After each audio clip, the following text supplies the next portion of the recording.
So, the first episode of the new Episodic Hitman game just got released, and I've been holding out on talking about it. I didn't really want to heavily criticize the game or how it's being handled before it came out, because who knows, maybe they could have actually made it work out well. But now that the first episode is officially out, and we know what content is being presented, I think it's safe to say that Hitman's episodic structure is awful and stupid.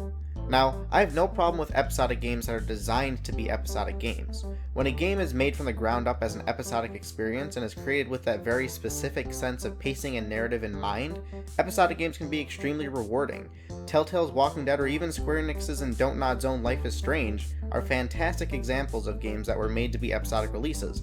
The plot is carefully laid out to give each episode its own narrative arc, while simultaneously continuing the arc of the overall story. The gameplay specifically in Life is Strange has a good sense of progression from episode to episode. It's just great. Well thought out episodic games can be fantastic. The problem is, Hitman is not a real episodic game.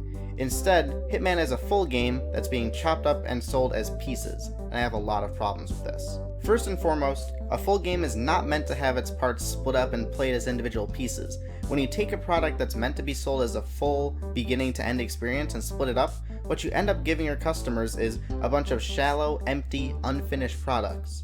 Just imagine this for a second. Super Mario Bros. Is a fantastic game, right? We all know this, and level 1-1 of Super Mario Bros. Is a fantastic level. Truly an amazing level. Well designed, super innovative for the time, genius level really. Now, could you imagine what would happen if Nintendo sold level 1-1 as a standalone product and called it Super Mario Episode 1?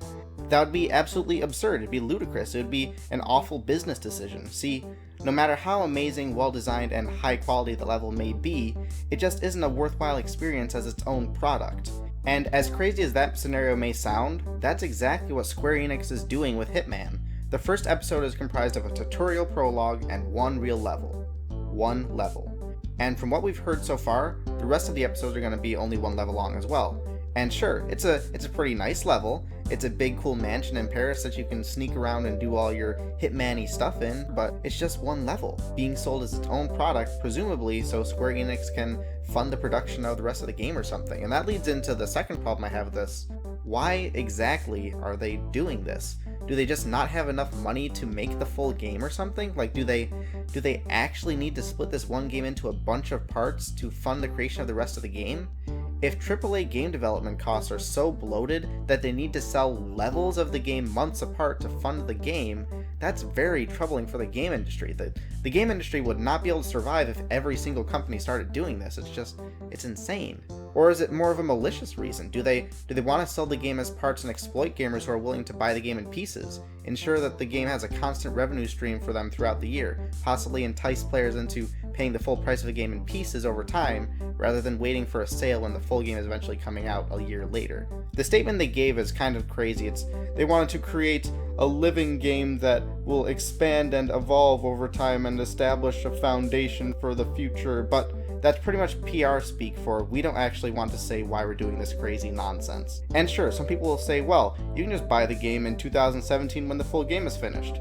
But of course, this will be well after the market is flooded with piecemeal parts of what should be a full game, and long after Square Enix has enticed and tricked as many consumers as possible into buying small pieces of a game.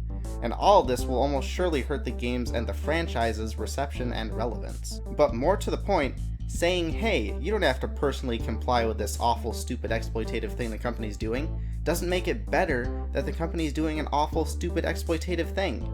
It's still an awful business practice whether you buy into it or not. It's not good for the customer, it's not good for the product, it's not good for the legacy of a well-loved franchise. For shame, Square Enix. Get your act together. For shame.